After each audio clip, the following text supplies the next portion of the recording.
Good morning friends. Today let's discuss the Electoral Bond scheme. I am Neelamjha, ex-Chief Manager, Faculty, Central Bank of India. See, the scheme of electoral bonds was notified by the central government in January 2018. It was pitched as an alternative to cash donations made to political parties. The main objective of the scheme was to enhance transparency in political funding by channeling political contributions through the regular banking channels. Let's look at the salient features of electoral bonds. Firstly, they are interest-free bearer bonds that can be purchased by a citizen of India or a body incorporated in India. Secondly, the electoral bonds are payable to the bearer on demand. And thirdly, the bond does not carry the payee's name. So the bond does not have the name of the payee. Now, who sells these bonds?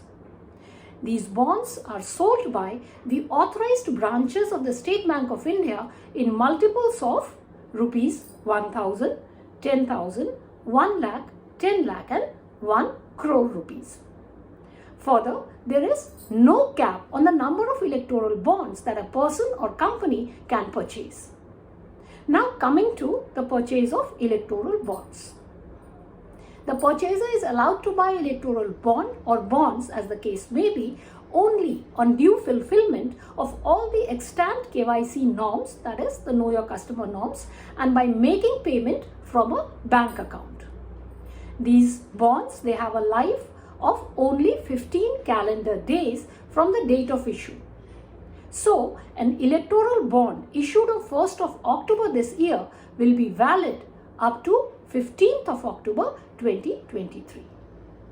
During this period of 15 days, it can be used for making donation only to the political parties satisfying the twin criteria. And what is that? Number one, registered. The parties should be registered under section 29A of the Representation of the People's Act 1951. And point number two, having secured, the parties should have secured not less than 1% of the votes polled in the last general election to the Lok Sabha or the state election to a legislative assembly. But when are these bonds available for sale? See, the bonds under the scheme, they are available for purchase for a period of 10 days each in the months of January, April, July and October as specified by the central government. An additional period of 30 days is specified by the central government in the year of the general election. Now coming to its redemption. Can these electoral bonds be redeemed in any account? No. The electoral bonds can be redeemed only by an eligible political party when they deposit the same in their designated bank account maintained with the authorized bank. So, in this brief explanation, we can see that the electoral bonds, they were introduced to curb the influence of black money in politics and to provide a legal and transparent mechanism for individuals and corporations to contribute to political parties. So far, so good. Then, what is the controversy surrounding the electoral bonds and why are they being targeted? Well, one of the main criticisms of electoral bonds is the lack of transparency. The donor's identity is not disclosed to the public or the Election Commission, which makes it difficult to track the origin of political contribution. This opaqueness has led to concerns that electoral bonds might be used to launder illicit money through the political systems. Here it is important to note that the central government brought amendments to 4 acts as the electoral bond scheme was introduced.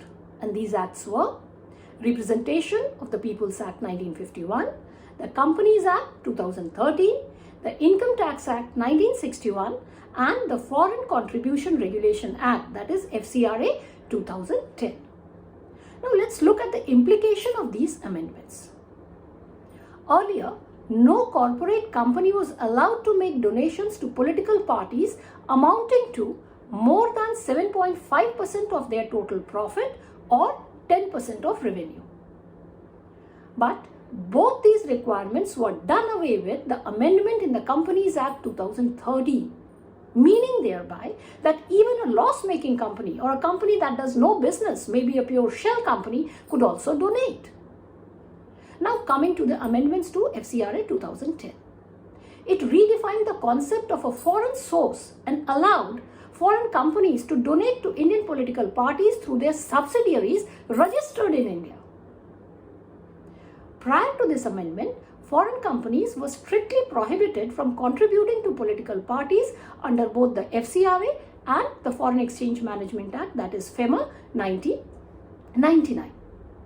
And lastly, the amendments to Section 13A of the Income Tax Act 1961 exempts the political parties from their obligation to keep a detailed record of contributions received through the electoral bonds.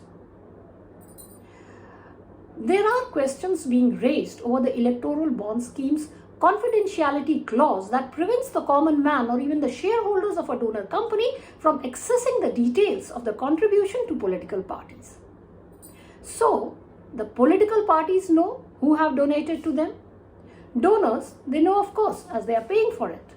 The only people deprived of this information are the voters.